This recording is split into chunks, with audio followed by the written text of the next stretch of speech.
mais que o 4G seja relativamente novo na vida do brasileiro, a indústria de telecomunicações já trabalha há algum tempo na evolução dessa tecnologia, que é o 5G.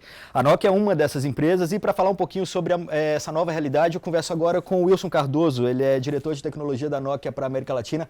Obrigado por receber a gente aqui na Nokia, Wilson. Obrigado por vocês terem vindo. Igor, vamos falar um pouquinho sobre 5G? Pois é. Primeiro explica assim, para o público em geral, o que essa tecnologia vai trazer de novo para a população? Então, antes de chegar no 5G, vamos voltar um pouco no passado para a gente fazer um histórico de como a gente vai chegar no 5G, né? Se a gente botar a primeira rede de telefonia móvel, qual era o primeiro intuito dela? Era a voz, né? Era conectar duas pessoas, fazer com que as duas pessoas se comunicassem. Quando a gente fez a primeira especificação, o que a gente começou a ver? Que faltava dados, ou mensagem no começo. A gente começou a colocar mensagem. Quando isso aconteceu, qual foi o próximo que a gente... Começou a explosão da internet. Qual foi o próximo passo? Teve a rede 3G, falamos, precisamos dar mais velocidade e colocar dados nessa rede.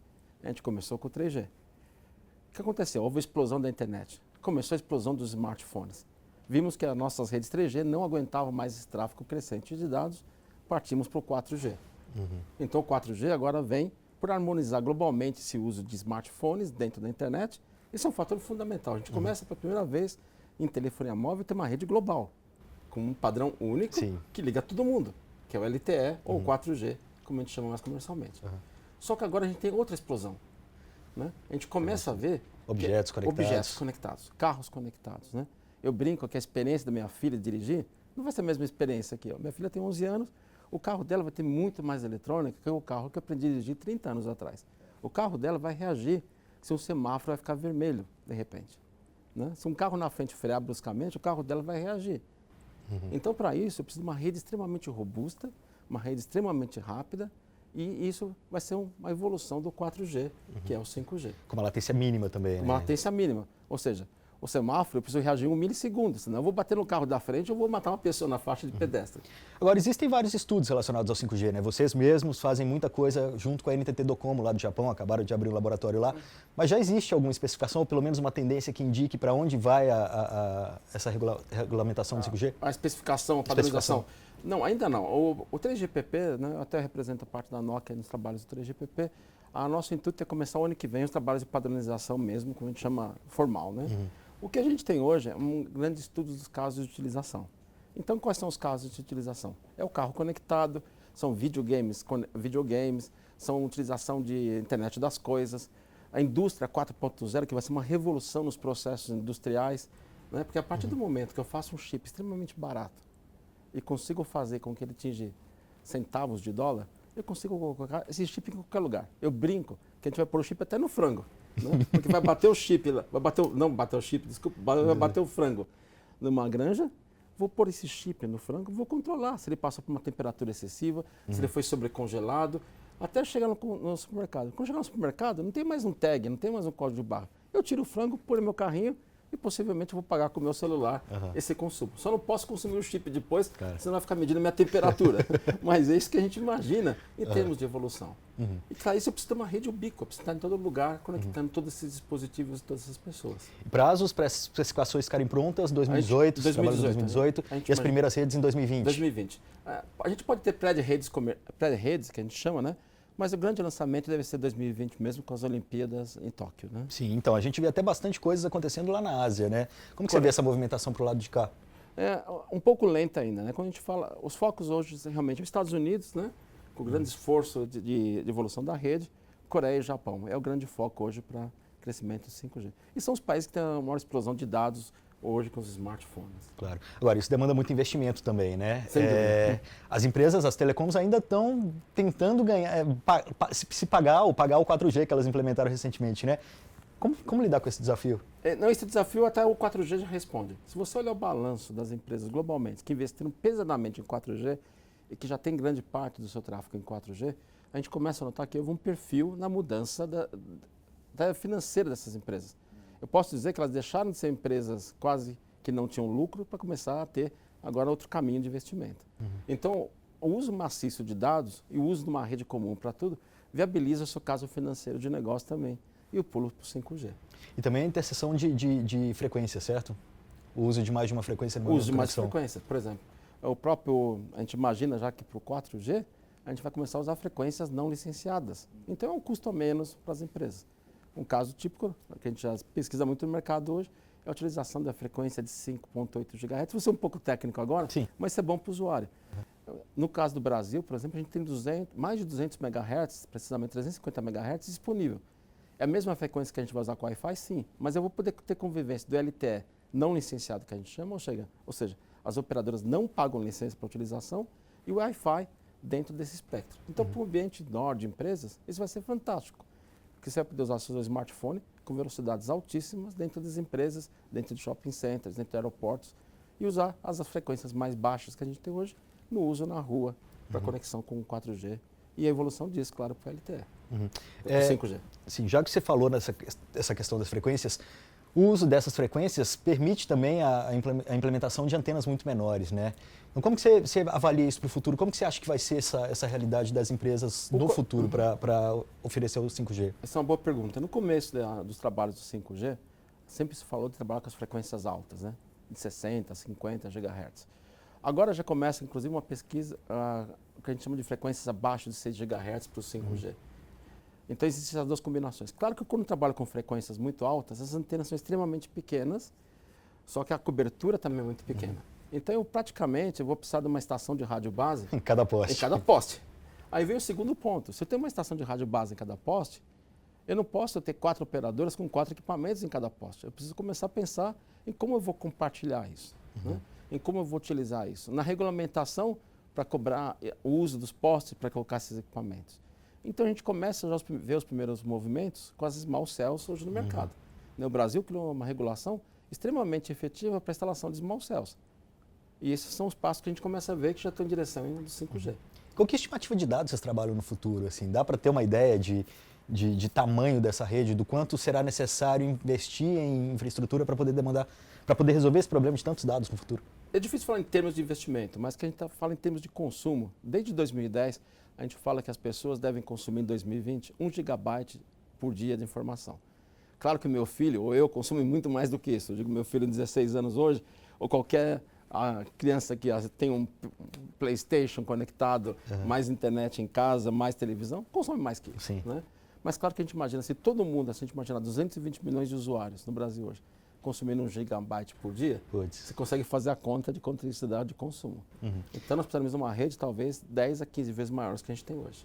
E isso sem falar dos imprevistos, né? Porque às vezes a gente prevê algo, mas as pessoas encontram outras utilizações para aquela rede e aí o gasto de consumo de dados é muito maior. Os casos que a gente imagina, que nem existem ainda. Que nem existem. Os casos de utilização do 5G hoje são casos que a gente faz baseado com previsões de tecnologia que a gente tem hoje. Mas começam alguns clientes nossos, por exemplo, que eles fizeram coisas muito interessantes. Eles pegaram uma família, várias famílias, e colocaram câmeras dentro da casa para ver como a pessoa reage 24 horas por dia. Filmaram a vida de pessoas por meses. Colocaram isso no Big Data e chegaram à seguinte conclusão. Se eu começar a usar tecnologia dentro da sua residência, eu consigo fazer com que você ganhe 1 hora por dia do seu trabalho. Quer dizer... Quanto custa isso? Né? Então, não é mais te vender megabytes, não é mais te vender minutos de conectividade, é vender tempo livre.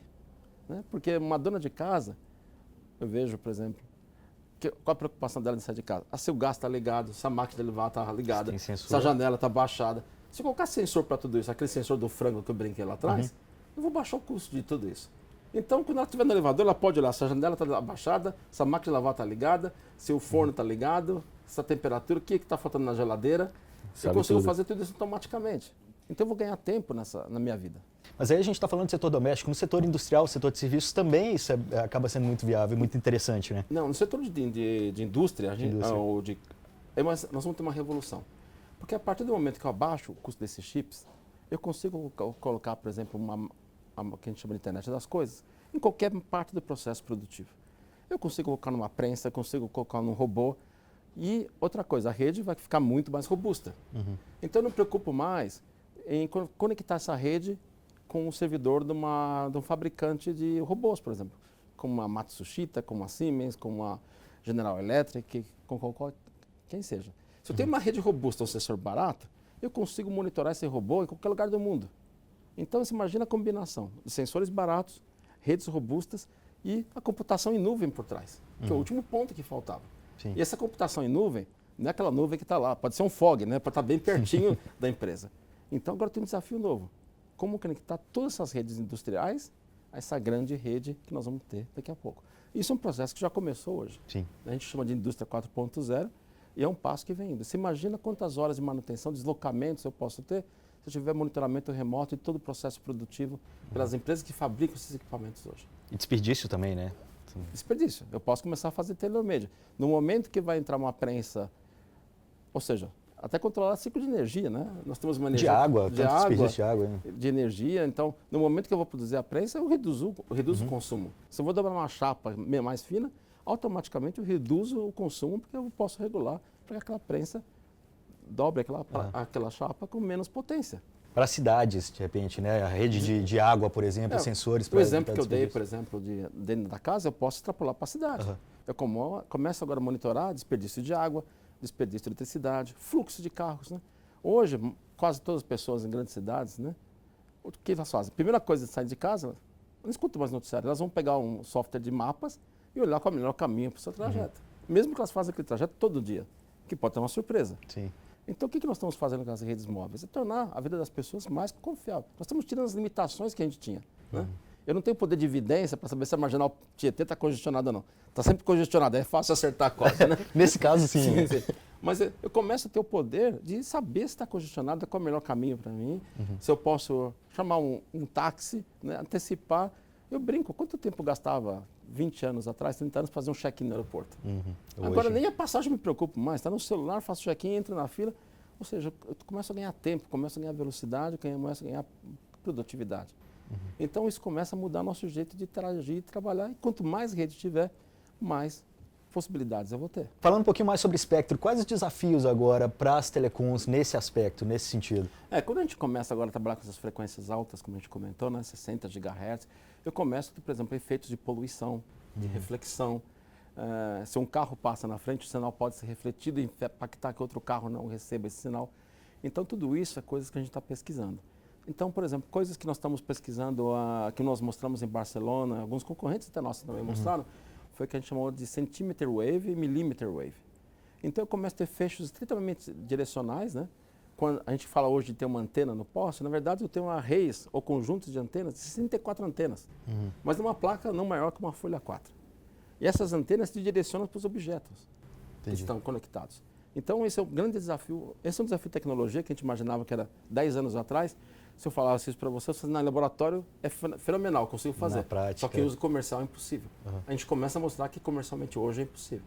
Então, nós vamos vencendo as barreiras para o 5G. Quando eu comentei do processamento do carro, né, do carro conectado, ou da latência ser muito baixo, do reagir para um semáforo que está mudando de estado, de verde para vermelho, de vermelho para verde, rapidamente, eu preciso ter computação em nuvem dentro da estação de rádio base, dessa que vai estar no poste. Como que eu vou levar essa computação em nuvem para dentro da estação de rádio base? A gente pensa em computação em nuvem naquele servidor imaculado, né? Quase que na Lua. Não é mais né? o caso, né? Não, vai estar no poste parte dessa computação em nuvem, né? Então, até não é mais computação em nuvem, é computação em fog, como eu começo a brincar.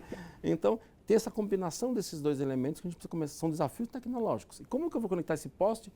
Aí a grande computação em nuvem que vai fazer o backup, vai fazer a conexão entre as nuvens no processo industrial, por exemplo. Então, tudo isso, a gente começa a ter uma revolução em termos de tecnologia, que são vários steps que a gente precisa vencer para ter o 5G lá funcionando redondo em 2020.